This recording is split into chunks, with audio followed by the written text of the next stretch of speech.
Hello everybody, today is Tuesday, October 8th, 2024. Greg Marino, back with another video. All glory to God and Jesus Christ. I got a great video today. I'm on fire for Jesus Christ. Today's video is going to be identifying, understanding, and overcoming your narcissistic mother.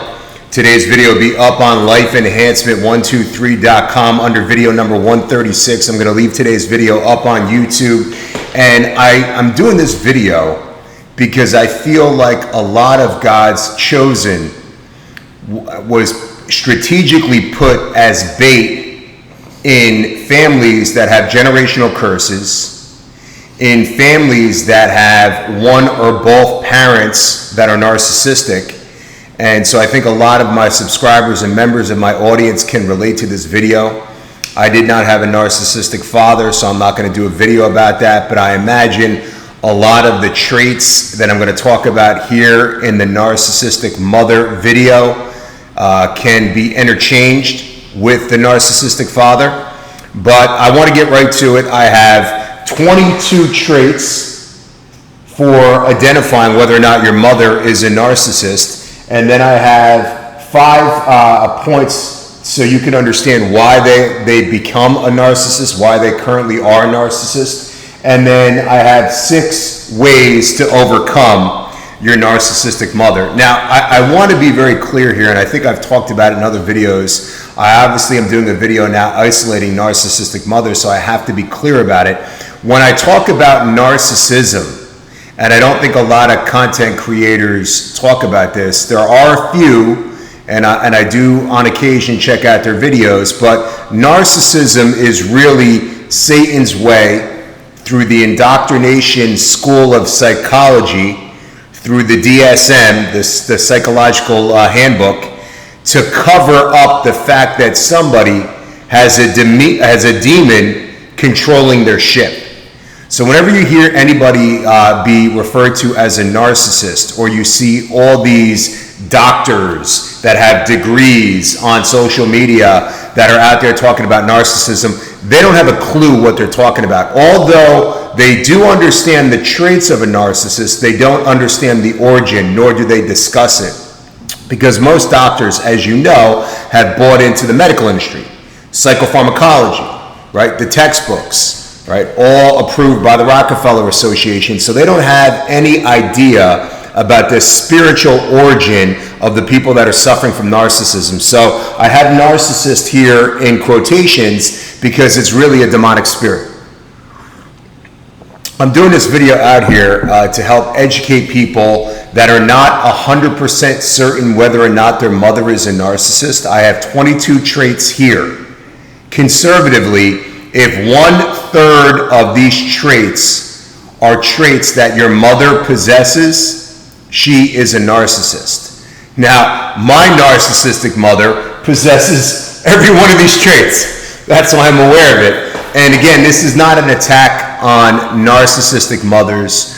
You know, I've prayed for my mother. You know, my mother is possessed by a demon. She's not in control of her actions. I've had to forgive her for the wrongs that she's done. So again, this is not an attack. God would not approve a video attacking anybody out there, regardless if they have a demon or not. This is to educate the chosen ones out there on an experience, a first-hand experience that I had, a testimonial, that I can give you education on how to overcome this demon and how to A, identify it, B, understand it, and then C, overcome the demon. That's why I'm doing this video, to help educate my subscribers out there. But without further ado, let's get to it.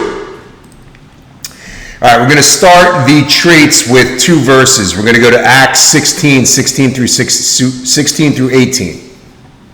And it came to pass, as we went to prayer, a certain damsel possessed with the spirit of divination met us, which brought her masters much gain by soothsaying. The same followed Paul and us, and cried, saying, These men are the servants of the Most High God, which show unto us the way of salvation. And this did she many days. But Paul, being grieved, turned and said to the spirit, I command thee in the name of Jesus Christ to come out of her. and he came out the same hour. Now, why do I talk about that verse here when I'm talking about the traits? So you can understand that God was preparing us this knowledge of understanding the origin of why people do and say certain things. In this particular example, this damsel who was playing around with witchcraft, who was educating the world, or that environment that she was in all her witchcraft ways. They were talking about it and they referred to it as soothsaying, okay? And Paul was just ignoring her. And she kept pressing him and pressing him and pressing him. And finally Paul just said, you know what? I'm going to exorcise this demon. In Jesus Christ's name, come out of her. And immediately, like that, the demon came out of her. And that's what you're experiencing with your narcissistic mother. Your narcissistic mother is going through such turmoil and has been for a very long time. We're going to get to the origin of this when we get to the second criteria. But that's where that's coming from. Let's go to 1 John chapter 4, verse 1. I talk about this verse in a lot of my videos. Beloved, believe not every spirit, but try the spirits whether they are of God, because many false prophets are gone out into the world. So you need to try the spirit of your narcissistic mother.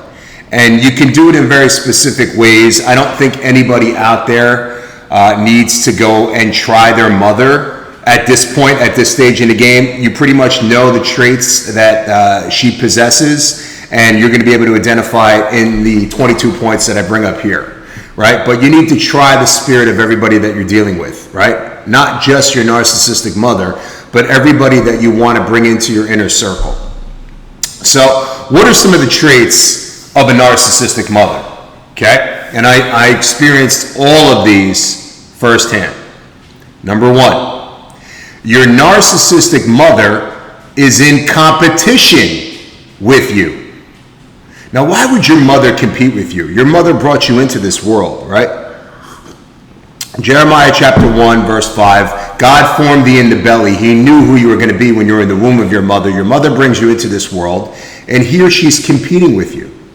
Instead of actually trying to build you up and trying to, give you accolades or help you achieve these accolades, she's in direct, your narcissistic mother is in direct competition with you. It's always, she has to one-up you. She's better than you. She knows more than you. She's smarter than you. She's achieved more success. She's making more money. She owns more property. She has more friends. People love her more than you. Right? In every facet of your life, your mother needs to one-up you if she suffers from narcissism, which is a demonic spirit. Number two, the narcissistic mother is jealous of you. Yes, your narcissistic mother, because she's competing with you, she cannot deal with the fact that you're succeeding in life. She cannot deal with the fact that maybe you're a better speaker, or you're more educated, or you're better looking, or you're in better shape, or you attract more people, or you're more likable, or you're more respectful, or you have more integrity. No matter what the criteria is, your narcissistic mother, your narc mother, is jealous of you. Number three, roller coaster. What do I mean by roller coaster? So your narc mother, on one day she's nice to you, the next day she's nasty. And there's no rhyme or reason as to why she's doing this. I'll one-up it. 1 minute she's nice to you, and the next minute she's nasty to you. She'll flip just like that, right on a dime. So you're dealing with an emotional roller coaster. And just imagine this as a child at a young age, dealing with somebody who's so emotionally unstable that they're putting you through this roller coaster. You don't know, 1 minute you want to love your mother, the next minute you hate her, and it's all a direct response to her behavior. So a narcissistic mother is going to put you on this roller coaster. You will never know where you stand in her world. There will always be instability. Number four, the narc mothers are nosy. They're very involved in your business for a very specific reason. They want to extract information to use against you in the future. So your narc mother needs to know about everything that you're doing, who you're seeing, where you're going, who your friends are, what gym do you go to, what time did you come home last night, where are you? Yeah, I saw that you didn't come home last night, where are you, what are you doing? Your narc mother needs to know all of your business. How much money did you make? How much credit card debt do you have? Everything about you, right? She needs to know. And it's not because she cares, right? The narc mother doesn't care. The narc mother's concerned about trying to extract information, evidence against you that she can use against you in the future. That's the only reason she's invading in your business. Number 5, your narc mother is overly involved in your relationships. Not only your friendships, as your narc mother tries to befriend your friends, but also the people that you're dating. For you guys out there, your narc mother is going to want to make best friends with your girlfriend. Why is she doing that? No, she's not doing it because she actually cares that you're bringing this person into her life and she wants to see the two of you happy. Absolutely not. The narc mother has a much more sinister agenda when they're trying to befriend your girlfriend. They're trying to actually extract information from your girlfriend against you and then actually pin your girlfriend against you by saying that she's the victim and you're the perpetrator and you're such a horrible person, so she can gain what they call in the narc world a flying monkey.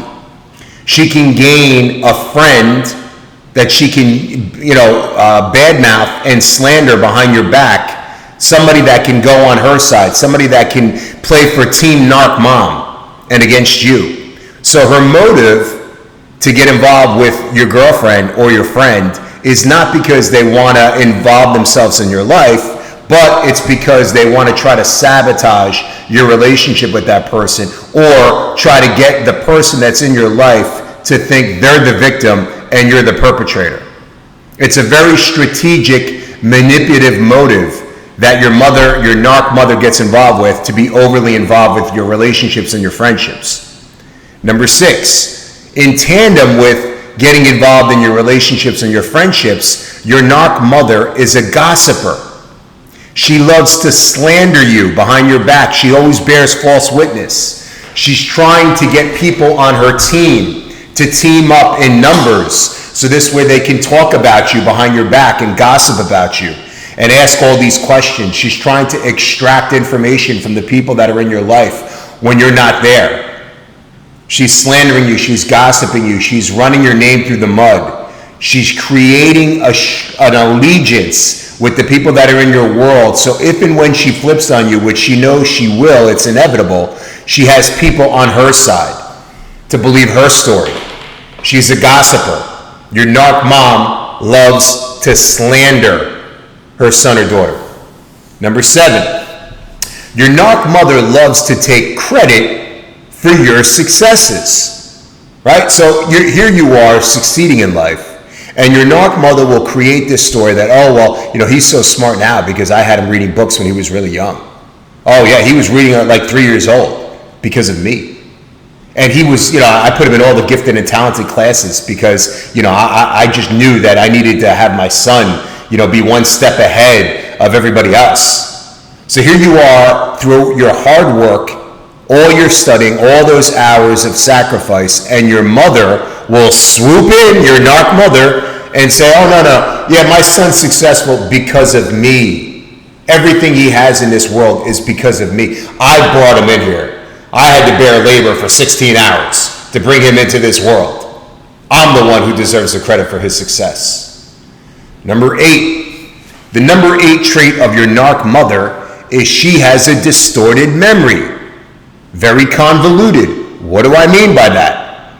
She goes back to the way that she raised you and she distorts it.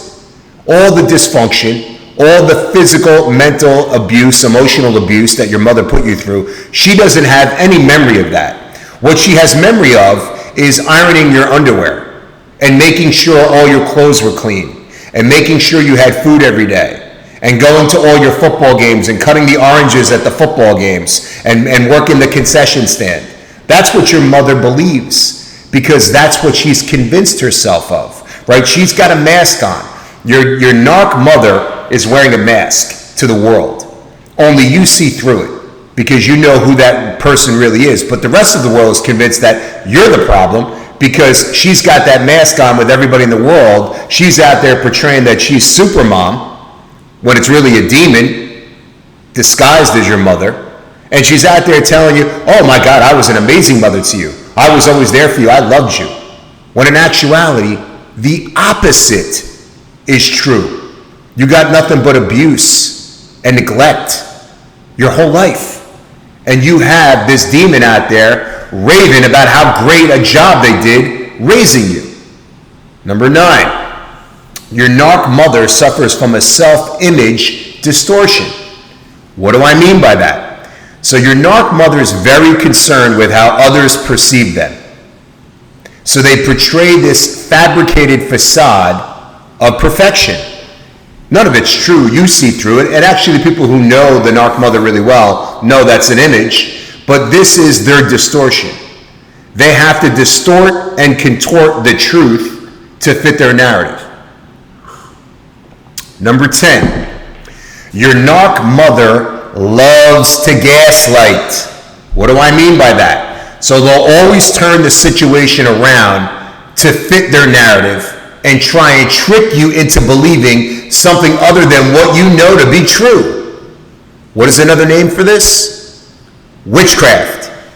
Your narc mother is practicing witchcraft through her gaslighting, getting you to misremember the truth and believe the lie that she has portrayed to the world. Your narc mother is an infamous gaslighter. Number 11, your narc mother has zero empathy. They can do no wrong. They can lie, cheat, steal, and single-handedly be responsible for the destruction of your whole life. And guess what? They can care less. They have no empathy. Number 12, your narc mother has zero accountability. I mean zero. If I could give you a negative number on this, I would. They can do no wrong. It's always somebody else who's at fault, who's to blame. And good luck trying to get them to be accountable for their actions. It's not going to happen. They know that they're lying to you. They know that they stole from you. They know that they've abused you. They know that they've abandoned you, that they weren't there for you. But they will never apologize. And if they do apologize, it's not because they sincerely, genuinely feel sorry for what they did. It's because they want you back in their world so they can start extracting more energy from you. So everybody in the world don't look at them like something's wrong because their son or their daughter wants nothing to do with them. So they'll never genuinely come back to you and really feel accountable for their actions, because you will see no change in their behavior. They're doing it with an agenda. There's a motive there, and that motive is impure. That motive is to seek to serve them, to get you back into the world so they can drain you more, to get you back into the world so everybody around them doesn't think, oh my God, this person's a horrible person because their son wants nothing to do with them.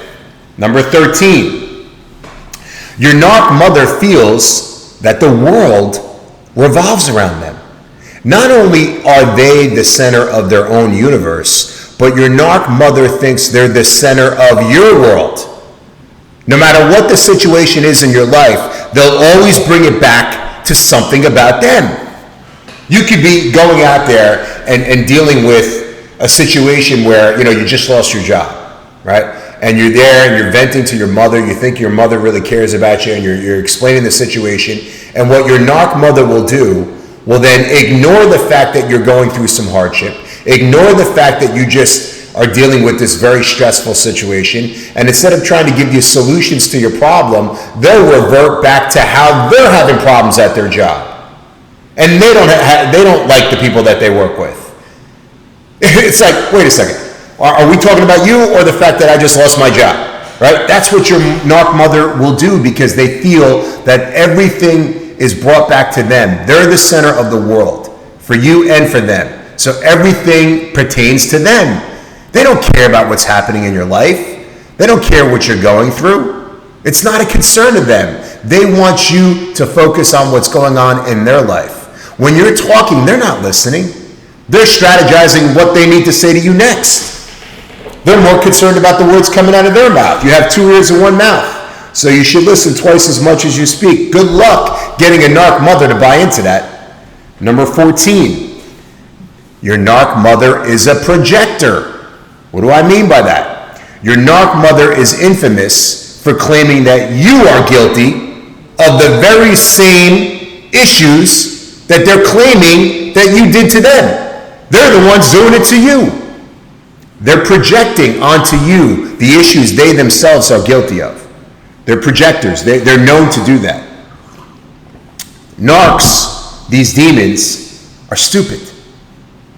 They're not smart. They're easy to figure out. So if you ever want to find them guilty of something, or you're ever uncertain about something regarding a narc, your narc mother, they will accuse you of the very same thing that they are guilty of. Number 15, your narc mother is a grandiose liar. I had to put that word in there because they don't just lie about small things. No. Your narc mother will lie about big things. The enormity of their lie has no bounds because they will protect their fake image no matter what the cost. So if you corner a narc mother and you got them caught, right? Like there was a situation, I had my mother caught. I know 100% she did what she did. I called her out on it. She swore to God, because your narc mother has no fear of God. We're going to get to that in a minute. She swore to God that she didn't do what I not only did I accuse her of, I made a statement of fact. She did this. Oh, no, I swear to God, I never did that, right? Because they have to maintain that mask, that false image. They cannot take accountability. You'll never be able to get them to admit that they're a liar. And they don't just lie about small things, although they do that too as well. They lie about big things, huge things. And they'll never ask for forgiveness of that lie, even when they know you know the truth. Number 16, and I referenced this a little bit in number 15. They have no relationship with God and Jesus Christ. None. Okay? They claim to have a relationship, but with your discernment, you can quickly see through the thin veneer of deceit meant to cloak a false portrayal of righteousness. Your narc mother can care less about God and Jesus Christ and the truth. Right? They have no interest in that. They only portray that because that's what society deems as righteous. And that's their veneer. That's that thin veneer, that cloak that they're trying to fool society with, the mask that they wear. But they don't fool the son or the daughter of a narc mother. The son and daughter know exactly what that narc mother's about. Number 17, your narc mother suffers from a religious spirit. What do I mean by that? Your narc mother can usually be found attending church weekly and celebrating every pagan holiday with all kinds of decorations and festivities and cooking different meals based off of the lie that we've been told that we need to cook for that specific pagan holiday, whether it's Christmas, Easter, Halloween, 4th of July, Thanksgiving, doesn't matter, right? They're always out there portraying to the world that they're righteous by celebrating these pagan holidays and by going to church every week and letting everybody know, I was at church on Sunday. I got my rosary beads. I said my Hail Marys, even though you tell them that Hail Mary is not found in the Bible and we are not to worship Mary, and that's a Catholic doctrine, that's a lie. Even though you tell them that, oh no, they'll defend that vehemently because they got that Jezebel spirit in there, because it's a demon. It's not just one demon, it's multiple demons in these narc mothers, okay? And they do all this to solidify the illusion of spirituality, to maintain their facade of righteousness. Number 18, your narc mother has never read the Bible, let alone the KJV 1611. Your narc mother can care less about God's spoken word or the truth. It's all about that mask. It's not about actually studying to show yourself approved, a workman needeth not to be ashamed, rightly dividing the word of truth. They could care less about the truth. They could care less about God's word. It's all about an image. Number 19, your narc mother can't be reproved or rebuked. Heaven forbid you try to correct a narc mother. You will find yourself dealing with a snarling dog who under no condition will concede their insistence on always being right. Your narc mother's never wrong. You can go back in the history of all the issues that you had and all the conflicts that you had with your narc mother, and she will tell you at every single one of those conflicts, every single one of those arguments, she was right and you were wrong. She has no interest in the truth, and you can't tell her anything because she already knows it all.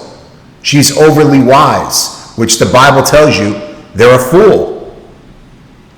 Number 20, your narc mother is obsessed with money. Money equates to status and success in the mind of your narc mother. And you will even find them, this despicable creature, gravitating to the family members who have an abundance of it. Their goal is to kiss up to them enough in hopes that their manipulation of said person can equate into some sort of financial gain. So you'll find your narc mother gravitating to the member of the family that has the most money. Always going there, doing favors for them, in hopes that one day that family member might throw a little table scraps their way because they're obsessed with the money. Number 21, your narc mother is a status seeker. What do I mean by that? They're always trying to move up that corporate ladder, right, in life. This requires them to latch on to the deplorables of society in hopes that it can yield an increase in their status. So you'll find very shady people that they're associating with. And then when you ask, like, why are you hanging around? Oh, that's a doctor. I got to be around that person's a doctor. That person's my principal or the superintendent, or oh no, that person owns a lot of property, or that person owns that restaurant, or that person, is a maitre d', or always about trying to be around people of quote unquote status in this society, right? God's no respecter of persons. The overly wise are actually fools here in the eyes of God, but in the eyes of a narc mother, those are the people they gravitate to, right? Because it's all about image. And number 22, okay? Your narc mother is an energy vampire. They literally drain your life force every time you interact with them. Keep interactions with your narc mother to a bare minimum. And never, under any condition, debate with them. This demon that's running the vessel is skilled in that arena, and you will lose. Right? So these are the 22 traits to identify whether or not your mother suffers from a narcissistic demon. All you need to have is 1/3. So 7 of these traits, if I went through those 22 and 7 of them resonated with you, you got a narcissistic mother. Okay? What does that mean? Let's get to the understanding. How does your mother become indwelled by a demon that is portraying these traits of narcissism? Let's go to Ephesians 6:12. So you can understand the spiritual ramifications and the spiritual essence of how this has come about in your life. For we wrestle not against flesh and blood, but against principalities, against powers, against the rulers of the darkness of this world, against spiritual wickedness in high places. So we're dealing with a spirit, right? We don't wrestle against flesh and blood. We're wrestling against principalities, rulers of the darkness of this world, spiritual wickedness in high places. Your narcissistic mother is not the woman that you think she is. It is a vessel. We're going to get to that, right? So she's not this woman that just having mood swings and needs to be medicated and suffers from this psychological issue called narcissism. No. Your narcissistic mother has a demon or multiple demons in them running the show. 1 Timothy chapter 4, verse 1. Now the Spirit speaketh expressly, that in the latter times some shall depart from the faith, giving heed to seducing spirits and doctrines of devils. So, you're dealing with somebody who is weak, right? They gave heed to seducing spirits and doctrines of devils long time ago, before you were born, okay? We're going to get to the origin of this in a minute. And how did it come about, right? Let's get to number one of understanding. So how did your narcissistic mother get created, right? She wasn't born this way. She was a byproduct of childhood trauma. And that childhood trauma has been unaddressed, okay? Whatever the issue was when they were young, they experienced at least one catastrophic event, if not a series of catastrophic events that led the narcissistic mother catapulted them into this train wreck of a person that you're forced to deal with now, today. There was some sort of trauma that they experienced that they internalized. And through that trauma, through that traumatic experience, your narcissistic mother actually developed a covenant with Satan. It's not as formal as our Hollywood stars or politicians or athletes where they're selling their soul. It's a lot less formal, but it was a covenant that they made with Satan because of this trauma, that they no longer wanted to experience that trauma. And so Satan, quote unquote, took the pain away. And they stopped actually emotionally maturing at that point. Okay? So the number 2 point is they stopped maturing at the point of trauma. So your narcissistic mother experienced that trauma at a young age, made the covenant unknowingly with Satan. Demons now indwelled your narcissistic mother. And at that point, their emotional maturity stopped. And to help you understand that is why, when the demon took over, it's exactly when your narc mother that's why she currently still possesses all these very childish behaviors, childlike traits. When you're dealing with them, the way they respond to things, the way they act, their temper tantrums, right? Their need to be right all the time, their need to create a scene. All these childish behaviors are a direct depiction of the fact that the demon took over control when they were young, and that's when the emotional maturity stopped. And now you're still dealing with somebody who's got the emotional maturity of a 10-year-old or younger, okay? They're not emotionally mature.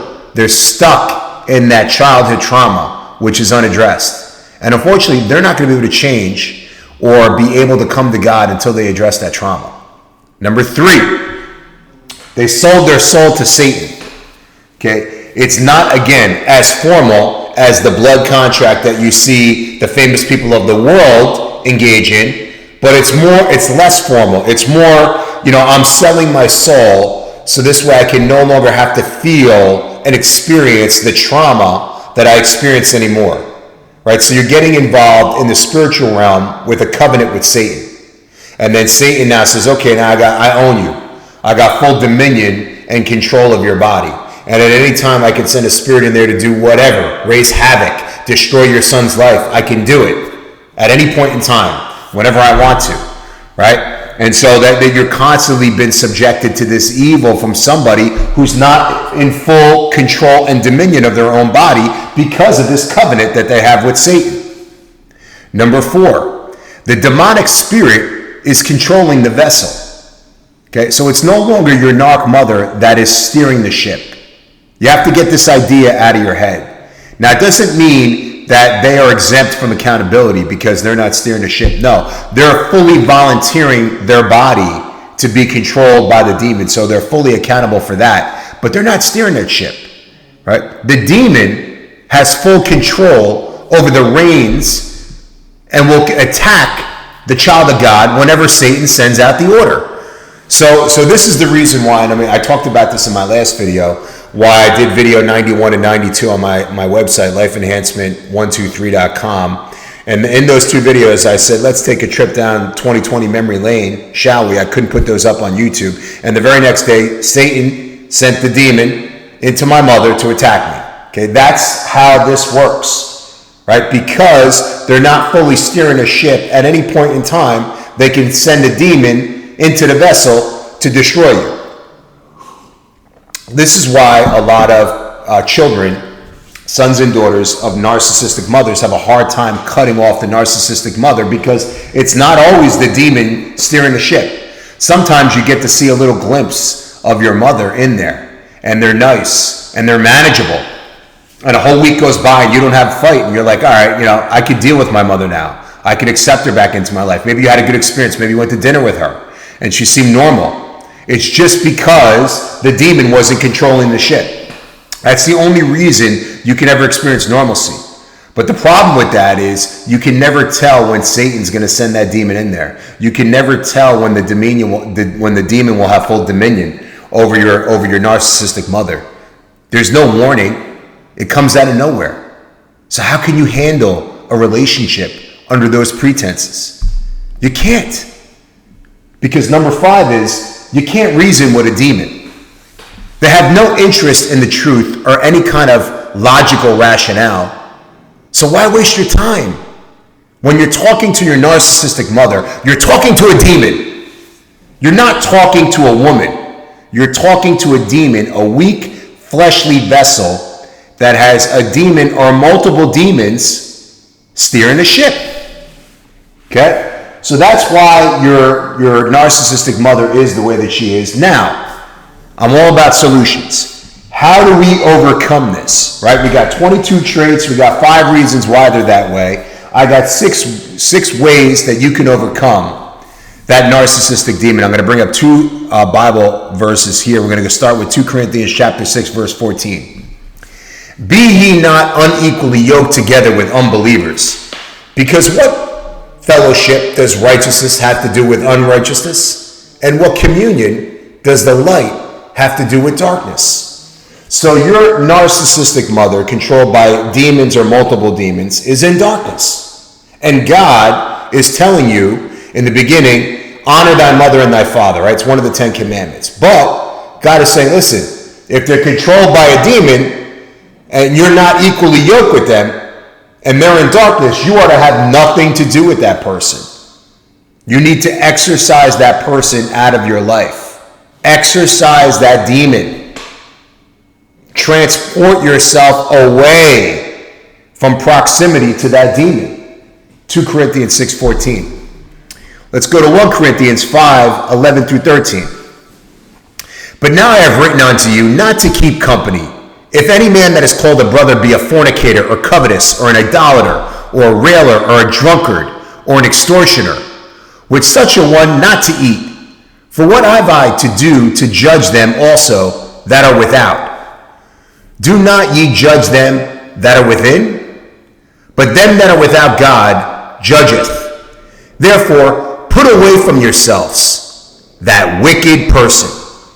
So God is telling you very succinctly, and we are to follow God's law, statute, commandments very succinctly. Read the Bible, don't cherry pick it, right?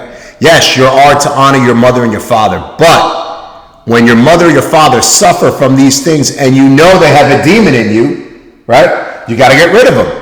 Why is that? Because of the first criteria. Number 1 in overcoming this narcissistic mother.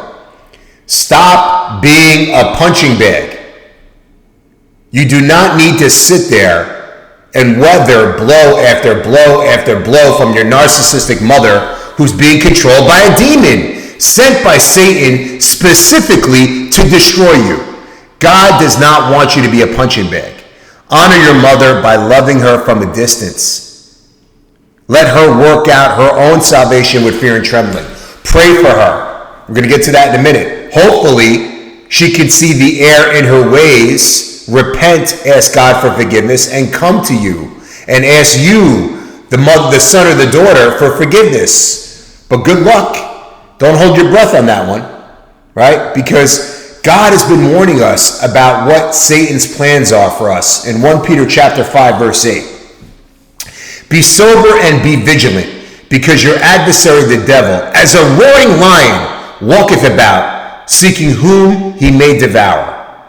And Satan is walking about trying to destroy you. And because of the fact that you are following God's law, statute, and commandments, and you're set apart, and you're seeking out that narrow path, right? Straight is the gate and narrow is the way that leadeth unto life, and few there be that find it. And you're on that path. So you have no sin that Satan can actually gain legal dominion over you by. So he has to put a spirit in your loved ones. Your narcissistic mother is his go-to, right? If you're not dating a narcissist, which we're going to get to that in my next video, what is it like? What are the identifying, understanding, and overcoming your narcissistic partner, right? We'll do that video next. If you're not dating a narcissist, then the go-to is the mother. 1 Peter chapter 3, verse 7, women are the weaker vessel. So he's going to target the women first, right?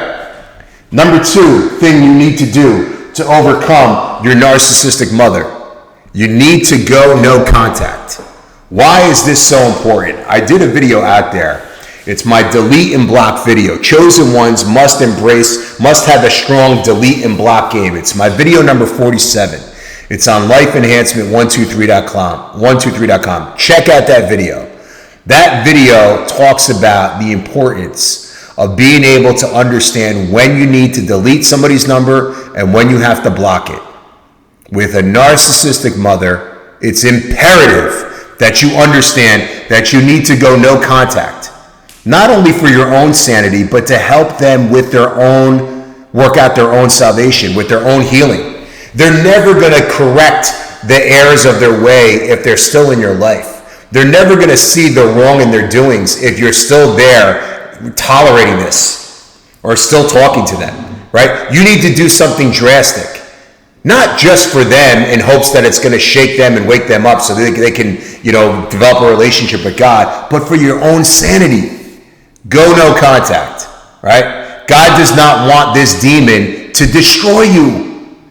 He's imploring you. Go no contact and let God be a lamp unto your feet to illuminate your path, and he will give you an exit strategy. If you pray on it, God, no matter how bad your situation is, get away from your narcissistic mother. How do you do it? Number 3, you relocate.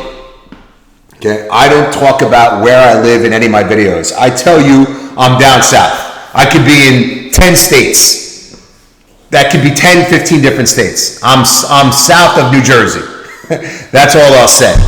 Don't tell your narc mother where you're going. Don't tell her when you're leaving, right? Just up and go. Like I did in the middle of the night. Packed up my stuff and left. I gave them a timeline when I was going to leave, but I just packed up my stuff and left, right? Remember that you cannot heal in the same environment that you got sick. God put that wisdom in me, and that's why I prayed out to God, okay, God, get me out of Jersey, because I needed to heal from all that emotional trauma that I was exposed to my whole life from my narcissistic mother, who's a weak vessel possessed by a demon or multiple demons. And then after you do that, you pray for them. I pray for my narcissistic mother that she comes to God like I did in 2020. I pray that she has that hallelujah moment where she sees the truth that I've been trying to tell her, and then she really repents for her sins her whole life. Because she's not only done this to me, but I've been the scapegoat. She's put forth more evil onto me than anybody in the family, my sister included. She triples the evil that she puts onto me than she puts onto anybody else. But I prayed for her. I prayed for her before I left. I prayed for her when I got here. And I prayed for her, and I prayed for myself to be able to heal, right? Pray out to God to emotionally and spiritually heal you from all this trauma that you've been exposed to by your narcissistic mother, right? Pray to God for that, and pray that your narcissistic mother actually genuinely comes to God in Jesus Christ and seeks out the truth and comes to you and asks for forgiveness, right? Because number 5, forgiveness is key. One of the number 1 ways to block your blessing in life from God and Jesus Christ is to have a spirit of unforgiveness. If you want God and Jesus Christ to forgive you for the sins that you committed, you have to forgive the people that have wronged you. Every son or daughter out there that suffers all these atrocities from a narcissistic mother has a legitimate case against them. You have a legitimate argument to hate your narcissistic mother for the rest of your life. If you were to tell the stories of what you were subjected to, nobody would fault you for doing that. But I implore you to forgive them, because it's not them. They're a weak, fleshly vessel that is out there fitted for wrath and destruction, created by Satan and all these demonic spirits that are indwelling in them from their childhood trauma that's unaddressed. Right? And number 6, just the last one here, guys, okay? When they return, and trust me when I tell you, they will return, okay? You can only accept them back into your life under one condition. What is that condition? You're going to have to use very keen discernment here, because you have to genuinely feel that they have found God in Jesus Christ, that they have repented to God in Jesus Christ for the evil, and that they're coming to you and asking for forgiveness. That you've actually seen major changes happening in their life. You've actually seen the actions of those changes. You're seeing noticeable differences in the way that they speak, in the way that they act, in the things that they do, in the way that they make money, in what they're choosing to align themselves with, and who they choosing to have around them in their life, their circle, their friends, what family members they're keeping in their life, and who they're not and they're no longer gravitating to. Right? And when they're coming to you and they're asking for forgiveness, you have to sense a true feeling of remorse and sorrow. And in their heart, they have to want to restore all that they've taken from you. Right? Not just financially, but emotionally, physically, mentally, spiritually, all the things that they've taken from you. In that way, they have to make a conscious effort to want to restore those things.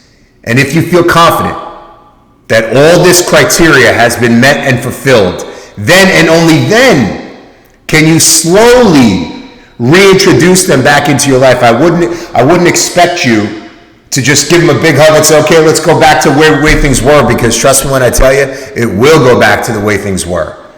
All the negative, right? So you got to reintroduce them back into your life very slowly and methodically. And I emphasize this, that you proceed with extreme caution, because there's a good chance that your narcissistic mother is never going to change. There's a good chance that your narcissistic mother will take those demons with her to the grave. And you have to be prepared to go no contact and stay that way forever if they never come to God in Jesus Christ. Because the chances of your narcissistic mother making this drastic a change in their life this late in the game is extremely slim. And when I say extremely, I mean minute. So I hope you guys were edified from this video. Like, share, subscribe. Share this video with anybody who you think might be suffering from a narcissistic mother. I love you guys. All glory to God in Jesus Christ. Until my next video, the narcissistic partner that you're dealing with, I'll be doing a video on that one. Take care, guys.